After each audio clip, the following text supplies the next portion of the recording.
Okay, quick recap of Boise. Obviously, not the outcome that we wanted, and we've studied the film, spent a lot of time on it. Kids will hop in here at 1:45, and we'll dissect that film with them, and then obviously get on to the next game. The biggest issues, similar to a year ago, it's kind of a repeat. Physicality on the fronts was a problem. Tackling consistently with we put our hands on guys and we're not able to get them down at the first shot. And so a lot of the things that we experienced a year ago in that game, the line of scrimmages, we've got to work our tails off to catch those guys strength-wise and from a physicality standpoint on both fronts. And that is what it is. And our kids aren't going to run from that. I'm not afraid to communicate with that. I told them that after the football game. And, that's one of the most physical teams in our league, and we have to get to the point to where we can go toe-to-toe with them and throw haymakers with them, and then we'll be in a better spot to win the game. There were some bright spots. We fought our tails off. The mentality of this team is not going to change. They've been tested. They've been twisted. They've been torn. They've been thrown in all different ways, from the mental situations that we've gone through in the last 6 months to having football, not having football, being back. You may knock them down for 24-hour period, but they're going to get back up and fight. And I respect the heck out of them for that. They'll come back today fighting, and expect to prepare for San Diego State and expect to be able to win the football game. So it was a tough one. Bright spots on special teams. Yes, we did some good things on special teams. I thought we had a bunch of young people step up in this game that, quite frankly, some were twos, some were threes on the depth chart on Friday morning, and they ended up being ones and twos. And they got to play, whether that was on special teams or whether that was an offense or defense, and it was good to see them get out there. Some of it went well for some, it went average for some, and it went extremely poor for some. But that's the way that went. So we'll have to learn from that and move forward. But we'll get better. We'll continue to work, and I can't wait to get back with this team and work with our kids.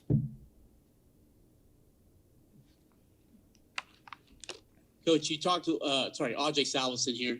You talked last week about how fast and athletic the defensive backs for Boise State were.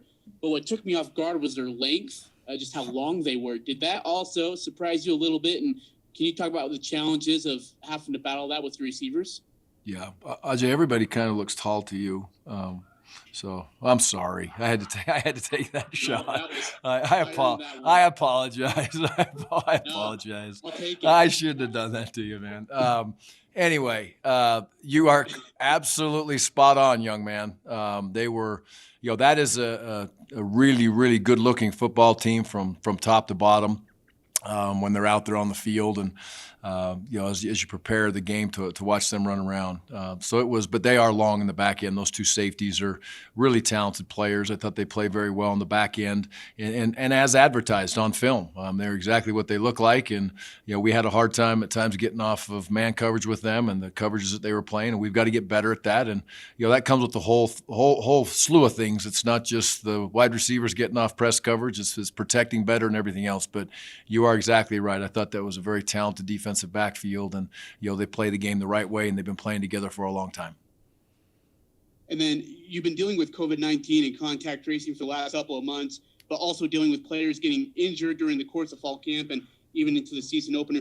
How is dealing with the coronavirus similar and or different than dealing with players' injuries? Oh, it's completely different. It's not even the same. Injuries are part of the football game, and unfortunately, they're going to happen. And I guess the easiest way I can explain that is as we practice, we get our kids ramped up on Monday, and it's a mental day such as today. Tuesday, you practice hard. Wednesday, you practice hard. Thursday, you back way off, and Friday, you essentially have a walkthrough and don't do much at all, and that's to protect them so you don't have the different types of injury. So you get to the game with the game plan with the young men that you're anticipating to play, or at least do everything you can to help them get there.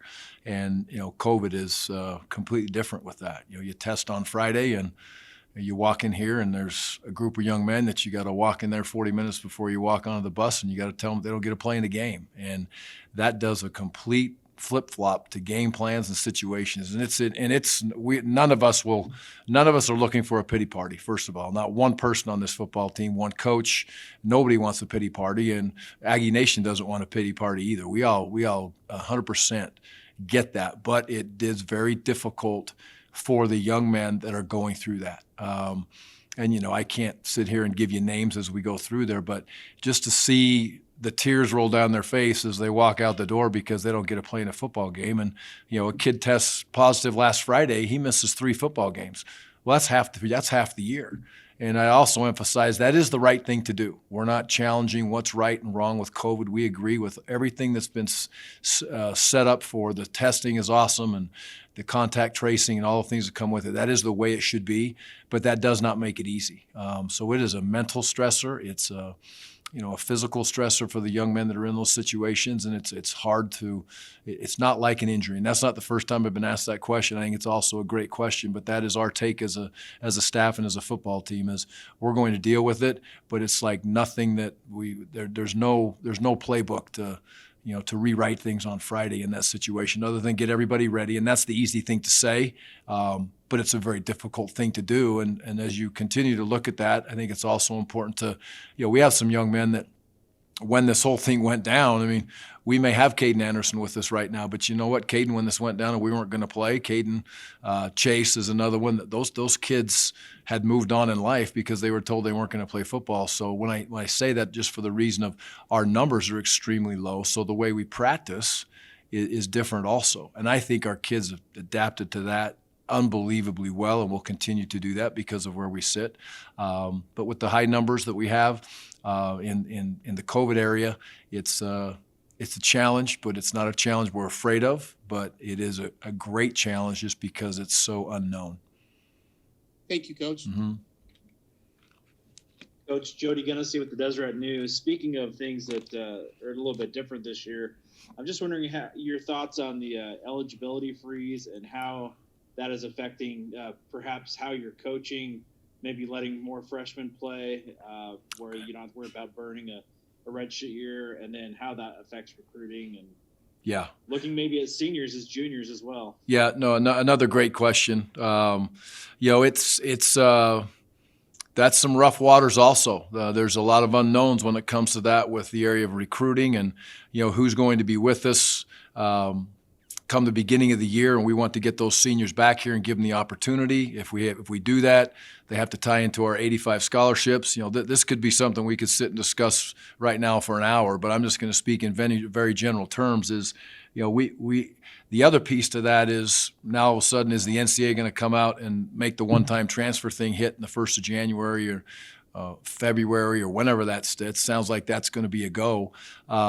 So what we're telling our kids right now is we have a tremendous opportunity to compete 7 more times, and the world is going to be very different come January. It's just going to be very different, and there's nothing that we can do about that except put our best foot forward right now as a football staff and a group of young men and battle our tails off. But as far as getting younger players in because eligibility is frozen, no way. The goal is to put the best players on the field for our seniors, and yes, they may all get the opportunity to come back, and who knows where that sits. But right now, they're our seniors, and that's who we're playing for, and we're playing to win football games for Aggie Nation. So there's no taking the pedal off your foot off the gas to play young players unless they earn that right and earn that opportunity to get on the field. I hope that answers your question a little bit. Coach Jason Turner, Tyreek Thompson, 40 career starts for San Diego State at safety, one of the best defensive players and probably players in general in the Mountain West. What have you seen from him over the years that has made him such a force for them? Well, he plays the game the way it's supposed to be played from an effort standpoint. Tremendous athlete. He's a long kid. They put him in the spot to be able to go make plays, and he makes those plays and has continually done that year after year. You have to know where he is every single snap. But I think the biggest thing is, it's a lot of young men have the talent that are on these teams that we play, but not all of them play the game the way it's supposed to be played from a standpoint of just relentless effort and working to be a technician and being in the right place. And from what I see, he's very prideful in that, and that comes with experience, that comes with want to, it comes with film study. He's a great player, and I compliment him on what he's done and where he's been, and he's the biggest compliment is when you say, if you're an offensive coach for the Aggies this week, you better know where that guy is every snap, and that's a pretty special compliment for a football player. Hey, Coach, Al Lewis, can you hear me? I got you, Al. How are you? Good. Hey, you did a good job today on trivia, by the way. You were 5 for 5. It was impressive. This is the first time I've ever talked to this microphone. My son just set it up for me on my computer, so I was hoping I could hear you or you could hear me. A couple things about San Diego State first, and then I was going to ask you about the Aggies. But the other guy in San Diego State that really stood out in their game was that 54, the linebacker McDonald. That guy was unbelievable against UNLV. Can you talk about? I mean, has he been there before? Is he a new guy for them or what? You know what, Al? I have not watched a whole bunch of that side. I just started. In fact, I was about just 10 plays into it when we started this, so I haven't watched that young man to this point, and I've been more on with the defensive side, so I couldn't really make an educated statement on that, but I know they played their tails off in that game as a defense as a whole. So sounds like he was somebody that's going to catch my eye here pretty quick as I start watching that film. And then before the game, you're going to meet Brady Hoke. Both of you are going to probably have the same kind of story to tell about going to, I don't know, quote, big time and coming back to where you feel more comfortable. Do you think you'll talk about that with him? Oh, Brady and I talk about that all the time. Brady and I over the years have got pretty close through the Big Ten, and what we've been able to accomplish, and we have a lot of the same beliefs, quite frankly, which makes it very easy for us to be able to have a relationship. And when we get an opportunity, we love to talk about those things. And I'm sure we've had those discussions in the past. I'm sure we'll have it a little bit now that he's back there as the head coach. But we've communicated a few times since he's been back at San Diego State. I know he's happy and excited about the opportunity that he has for sure. And he's a good man. Brady's a really good guy, and like I said, from the core of beliefs of what I stand for, believing in kids first and trying to hire guys that are going to take care of kids, and the football side of it will take care of itself when it's supposed to take care of itself. And the list goes on and on. I think we have a lot of those same values. He's a good man. One last thing I was going to ask you. You said you wanted to look at film to really evaluate Jason after his first game performance at quarterback. What did you see on the film? Well, it's never perfect for any position in any game in any situation, and the key thing for a quarterback is he needs to be able to get the help to allow him to be able to do his job, and we need to do that from a coaching standpoint. We need to do that from a protection standpoint. We need to do that from a wide receiver standpoint, and so there's areas to improve in all of those areas. It's so easy to just look when you say whatever 95 yards throwing the ball and whatever it may have been. It's easy to sit back and say, well, the quarterback didn't get it done, and I feel a lot like I felt after the game. I don't think it would have mattered if it was Bart Starr back there or Joe Namath or who it was. I don't think it would have been real easy to be effective in that football game because we were covered up with the back end, and the quarterback he got smacked around pretty good. So we all have to accept responsibilities. All the areas that are on the field, all the coaches are on the field, myself and Jason, to be able to throw the ball better, and that's the bottom line. And make sure one of the key things with coaching is make sure that you are allowing the kids to do something that fits their MO or their ability or their structure. And that's the key as a coordinator. That's the key as a position coach to be able to make sure that we get that done. And we have to take a long, hard look at that in all areas after game one and make sure that we're allowing that to happen in all positions. But Jason's a competitor. He'll fight back, and both those kids are competitors. I mean, Andrew wants to play every snap, and he wanted more than 3 snaps, and I get that. That comes with some frustration, I'm sure. But Andrew doesn't show that. He keeps battling his tail off, and we gotta keep on fighting and battling through it. And Jason's our quarterback, and he's proven to be a really good quarterback in the past. He's proven that. It's not like, I wonder if he can be a good quarterback. It's on tape against 3 really good teams, and he allowed a football team to get to a championship game in their conference. Without him, they would have had no chance to get there. So that's a proven stat, a fact. And now he's got to prove it out there on the field, and we got to allow him to get that done. Coach, Julie Jag from the Tribune. The running game is where you got things done on Saturday. How significant of a role, or do you expect to see a more significant role with the running game this season? Well, we definitely want to get ourselves in the position as we move forward to establish an identity, and that was to be able to physically run the football. we've taken some hits there with some personnel, and that is what it is. I thought we came in and did what we could, the best job that we could do with the two tight end game, and that gave us some opportunities at times. We need to improve in that area in blocking if we're going to stay in that personnel group. It was, quite frankly, a lot of times it was Jalen Warren making, one person miss and then putting it on a safety or putting it on a corner to be able to get the next yardage. So it needs to improve within the blocking overall, but the run game is a big part of who we want to be. It will set up the play action. It will set up the boot game. And we need to be unpredictable as far as when we're running it and when we're throwing it and moving it around. But, if I just say it again, and just to sum that question up, I say if you are going to win this side of the conference and be competitive in this side year in and year out, to really be in a spot to win the conference championship, you are going to have to be physical in running the football and have an extremely tough football team on both sides of the ball. And I think a lot of that starts with the mentality of your guys up front and your mentality of your football team. And we got the running backs. We just got to make sure we give them an opportunity to have those creases. Hey, Coach. Trent Williams, Deseret News. You've talked about how this program is a developmental program, and you had a lot of young kids play on Saturday. Mm-hmm. Does playing in games accelerate the development of young players, or not really? What another great question. Absolutely, yes. There's nothing like playing. And practice is important, but there is absolutely nothing like playing in games to be able to understand and feel exactly what it's all about. And quite frankly, against a quality opponent like Boise State, I think it's a reality check for some kids that may think they're a little bit higher up on the food chain than they are when they all of a sudden get knocked in the mouth by a guy that's been around for a few years in that position, in that setting, regardless of what position you play. So it's not ideal sometimes, but just for instance, Brock Lane. Brock Lane was not going to play in that football game. And all of a sudden Brock Lane's playing in that football game, and he's taking a lot of snaps in that football game. And not that he wasn't, practicing to be prepared to play in that game, but it wasn't time for his number to be called that week unless something drastic happened, and now he got a whole bunch of snaps. And, he fought his tail off. He did some good things. He got exposed at times, and he'll learn from that. And the list goes on and on. So playing and practice are both extremely important, but there's nothing like playing against a different colored helmet and different colored jersey at this level to be able to help you progress and, quite frankly, understand where you are as an individual within the structure of big-time ball.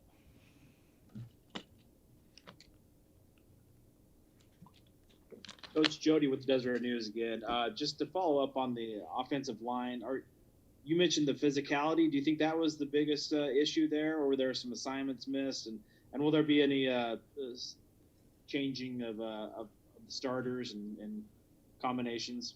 No, I think the kids played extremely hard. It's never a perfect game. There's going to be mistakes. There's going to be MAs. There's going to be, Boise had some too on their defensive front and the way they went with it.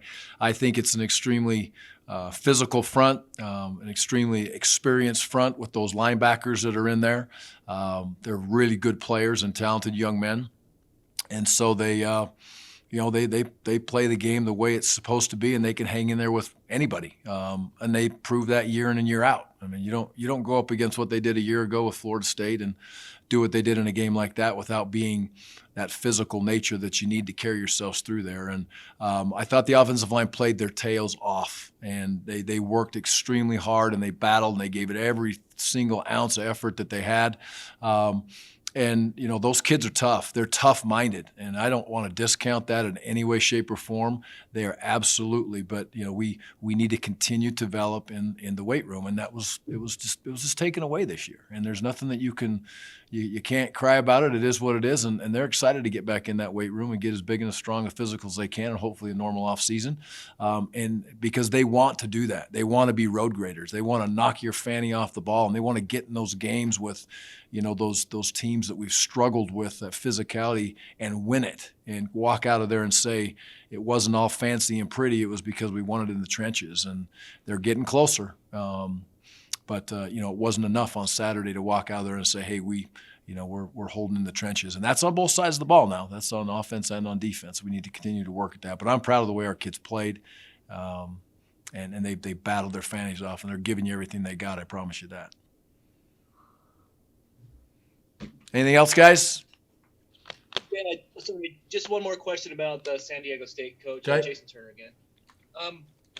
You know, I want to ask you specifically about the personnel running the ball, but year in and year out, they have good backs, they have good offensive linemen. How Yes. impressive is it about how efficient they are running the ball year in and year out? Yeah, they've got that mentality, right? And you saw it a year ago, and it was really was a street fight last year with those guys that we got ourselves into with them, and it goes right down the wire, the last play, and we picked the ball off for a touchdown. It was tough sledding on offense. They got a couple plays. They came back and made a couple plays. This offensive line is extremely physical. I think much more so than they were a year ago up front, quite frankly. A lot of the same players, but they got some, and they're big. They're big dudes when you see them out there. They're big physical guys, and they're running backs. They say they've got 5 that could roll through there and play. When I watch the TV copy of the game quickly, and they probably do. So same thing with San Diego State. It's tremendous running backs, a lot of skill on the outside that can really run, and the kind of the punch with the running backs is they're all fast. A couple of them are blazing fast, but they'll put it on you. They like to run angry, like we like our running backs to run angry. And so they got 2 really good tight ends, at least. I'm sure there's 3 or 4 of those guys that they roll through there, but 2 big, strong tight ends. And so it's impressive, and that's why they're always in it. That's why they may have a down year. They may be here. They may be there. They're going to compete for a championship. That's why I believe they were slated to win it this year on their side, and because of their physicality, toughness, and athleticism, they're right in there every single year. So it's a big challenge when you got them on their schedule, and we look forward to it. What I got from the game on the offensive side of the ball was, I don't believe we came in prepared too well, and our execution wasn't as good and where it should have been during the game. We just got to get better. They were a pretty good team all around, Boise State, and I'm ready to get back to work, and we all are ready to get back to work.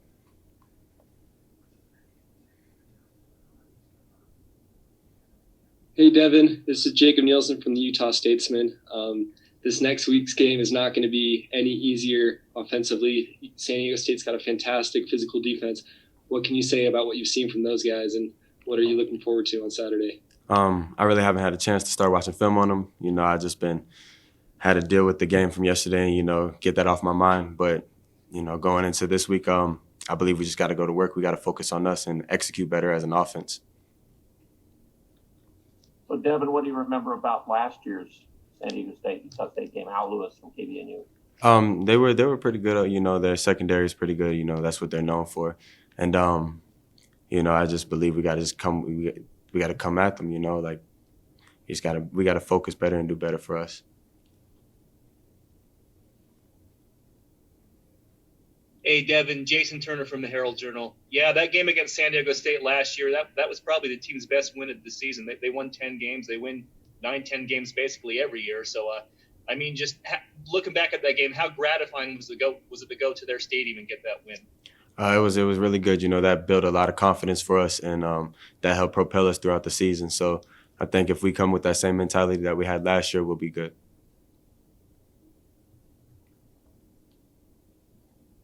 Hey, Devin, Jody.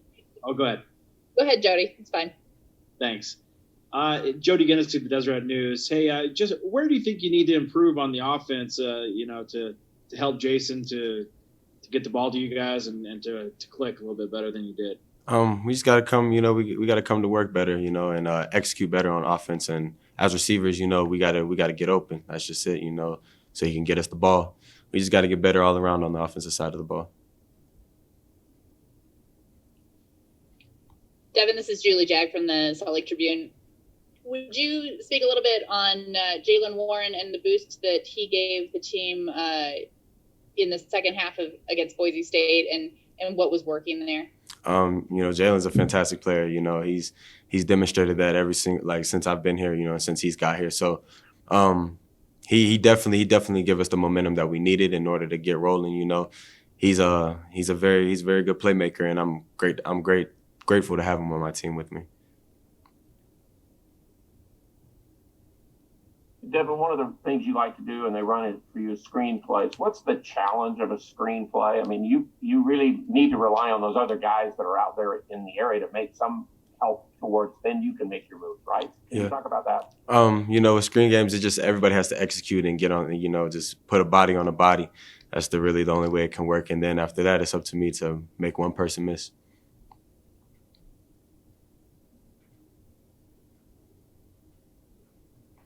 Hey, this is Jody at the Deseret News again. The NCAA did the recruiting freeze or the eligibility freeze. What's your take on that? I really haven't paid too much attention to it. I just been focused on this season, but I really can't. I don't really don't have a comment on that.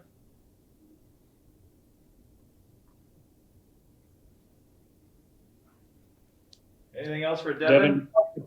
Execution in that game. How much of the lack of execution was just guys not executing, or was it a lack of understanding with the scheme that Bodie Reader wanted to install? No, I don't think it was a lack of understanding the scheme. Assignment-wise, we understood what we were doing. It was just all about focusing on the details and the execution of the plays, the play concepts and the play designs. For recap of the Boise State game, there's a lot of bad, a lot of good to take from. So we can go back and film today and see what we did bad, see what we did good, and try to implement and better ourselves for this week against San Diego State.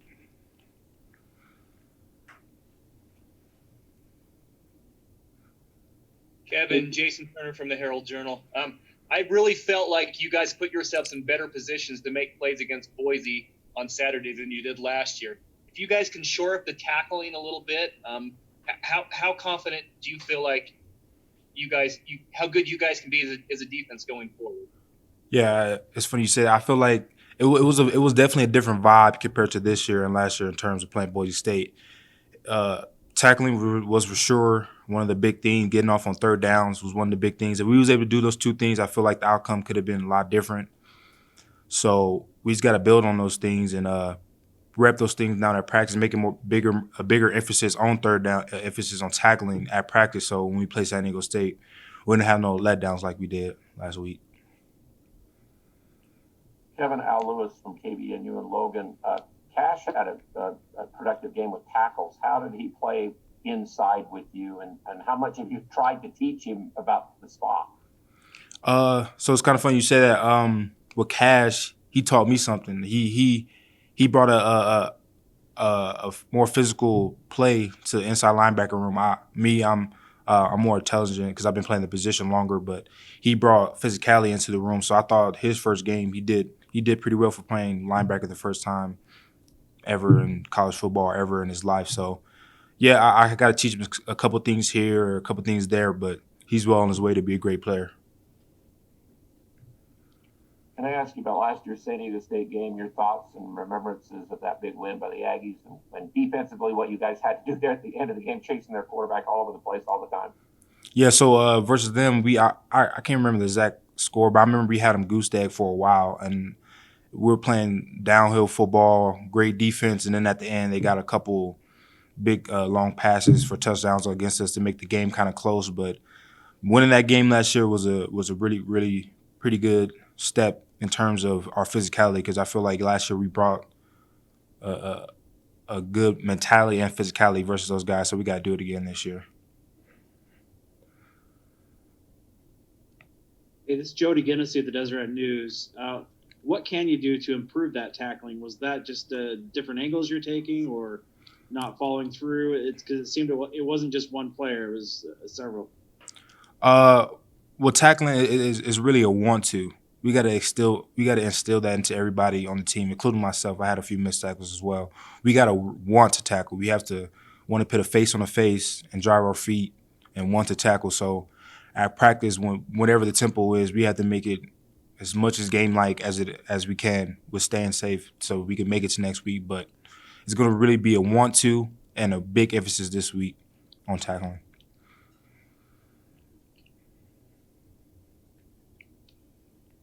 Kevin, this is Julie Jack from the Salt Lake Tribune. As a senior and one of the guys with the most experience on the team, do you feel like the upperclassmen have to step up a little bit more this year because so much of the team is young and or inexperienced? Yeah, definitely. I would say the seniors do have to step up, but I feel like everybody on the team has to step up, whether you're a freshman, a sophomore, a senior. Everybody has to step up. We have to get out of this mentality of messing up is okay. We have the next play. Or miss assignment is okay. We have the next play. We have to get it right now, and instead of later. Our mentality has to change in that everybody needs to be held accountable, no matter if you're a freshman or a senior.